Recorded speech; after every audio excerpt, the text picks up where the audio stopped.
Welcome to this explainer.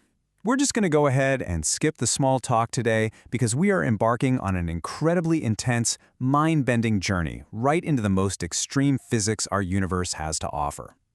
We're talking about taking a direct look at objects that are so dense and so ridiculously powerful that they literally bend the fabric of space and time. So get ready because we're exploring the ultimate frontiers, black holes. Okay, let's dive into this. I want you to just take a second and imagine you're an astronaut and you're floating right at the edge of a black hole. What actually happens to you as you cross that ultimate point of no return? Well, it's a visceral, absolutely terrifying, but deeply fascinating thought experiment that physicists actually use to understand extreme gravity. Your journey would involve a very specific, pretty devastating sequence of events known by the highly scientific and honestly kind of comical term, spaghettification. Here's how it works. As you approach, the gravitational pull on your feet, which are closer to the black hole, becomes dramatically stronger than the pull on your head. This difference in gravity is called a tidal force, and it violently stretches you lengthwise while simultaneously compressing you sideways, literally pulling you into a long, thin strand of cosmic spaghetti. But here's where the physics get completely counterintuitive. If you fell toward a stellar mass black hole, so one that's just a few times heavier than our sun, that whole spaghettification thing, it happens violently, long before you even reach the event horizon. You wouldn't survive the trip.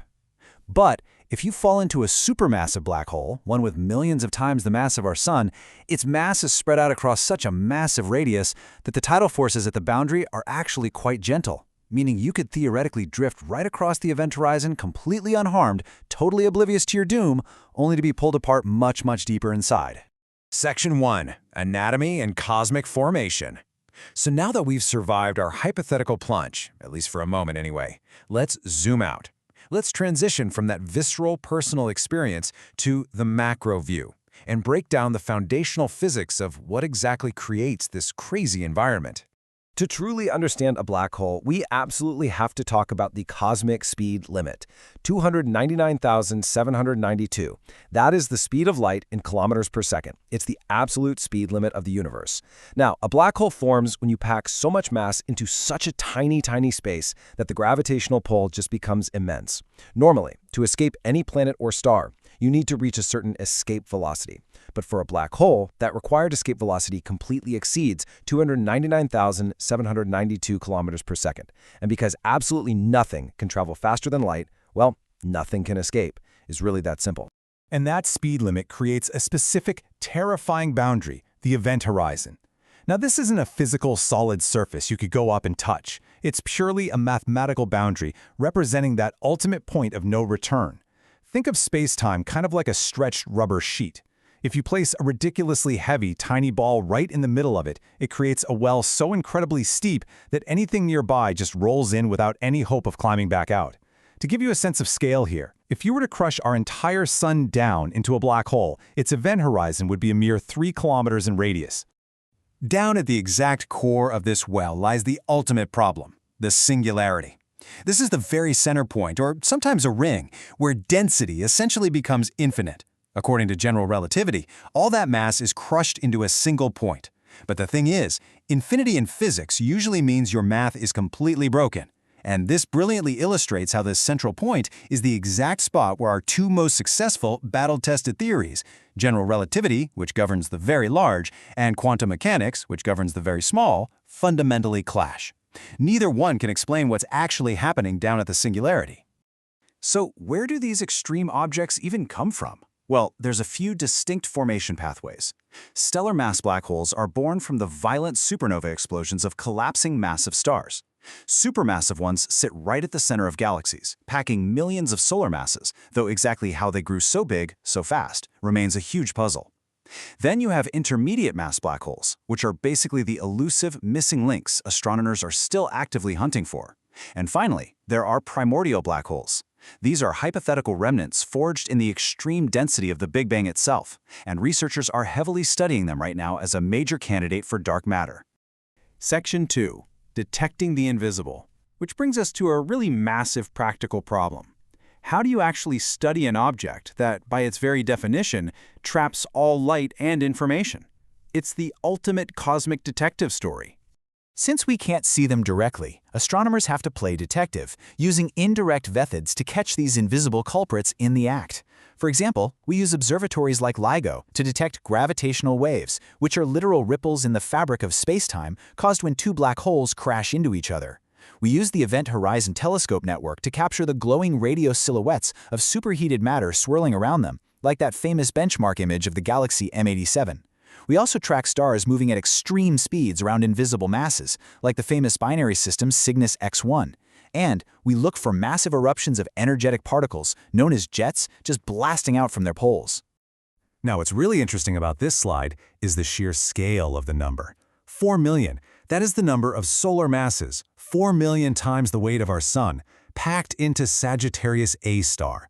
That's the supermassive black hole sitting right in the center of our very own Milky Way galaxy, actively orchestrating the gravity of our whole galactic neighborhood. It's wild to think about.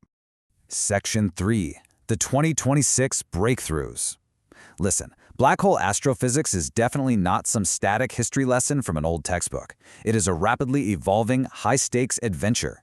And the massive updates we've gotten just this year alone are absolutely staggering.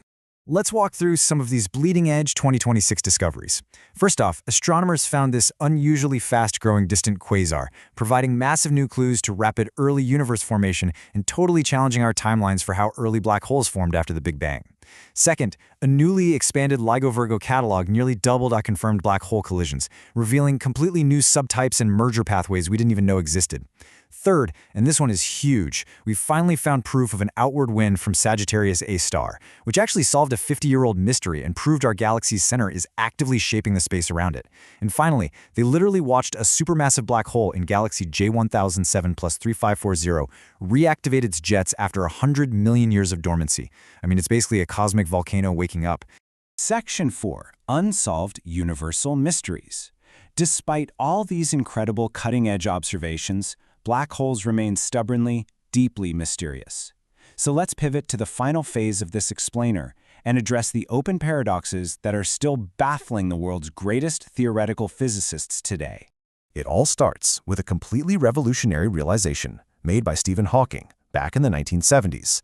He realized that black holes aren't actually entirely black. Due to bizarre quantum effects happening right at the very edge of the event horizon, they must emit a faint stream of particles. We call this Hawking radiation, and it connects them to thermodynamics, heat, and entropy.